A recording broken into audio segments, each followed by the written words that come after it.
আটার তৈরি কোনো খাবার আমার পছন্দ না হলেও এই খাবারটা কিন্তু আমার ভীষণ পছন্দের।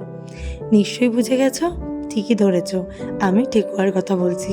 ঠেকুয়া বানানোর জন্য আমি এখানে 3 কাপ আটা নিয়ে নিয়েছি। তোমরা চাইলে 2 কাপ আটা 1 কাপ ময়দাও দিতে পারো, কিন্তু ঠেকুয়াটা পুরো আটা দিয়ে তৈরি করলে বেশি ভালো হয়।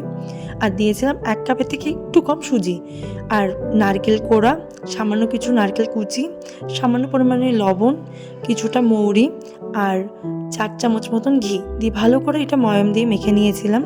একদম ডোলে ডোলে মেখে নেওয়ার পর অন্যদিকে একটা বাটিতে আমি আখের গুড় কিছুটা জল দিয়ে ভিজিয়ে রেখেছিলাম যাতে এটা লিকুইড হয়ে আসে। সেই আখের গুড়টা দিয়ে পুরোটা আমি মেখেছি আটাটাকে। একদম শক্ত শক্ত করে মেখে নিয়েছি, নিয়ে আধ ঘন্টা মতন রেস্টে রেখে দিয়েছিলাম। তারপর গোল গোল করে আমি পাতা শেপ দিয়ে নিয়েছি একটা চামচের সাহায্যে। কিভাবে শেপটা দিচ্ছি তোমরা নিশ্চয়ই দেখে বুঝে গেছো। আর কিছুটা গোল গোল শেপ করে নিয়েছিলাম। ব্যাস হয়ে এসেছে। এবার ওদিকে কড়াইতে তেল দিয়ে, সাদা তেল দিয়েছি। তেলটা হালকা গরম হলেই একে একে আমি এগুলোকে ছেড়ে দেবো। বেশি গরম হয়ে গেলে তেলটা এগুলো উপরে উপরে হয়ে আসবে, ভেতরটা কাঁচা থেকে যাবে। এই জন্য একদম লো আছে এগুলোকে ভেজে নিতে হবে লাল লাল করে। ব্যাস রেডি তাহলেই ঠেকুয়া। উপরটা মুচমুচে আর ভেতরটা নরম।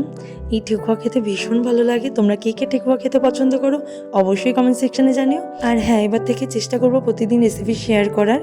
ব্যস্ততা থাকার কারণে কিছুদিন যাবত ঠিকঠাক ভিডিও দিতে পারিনি।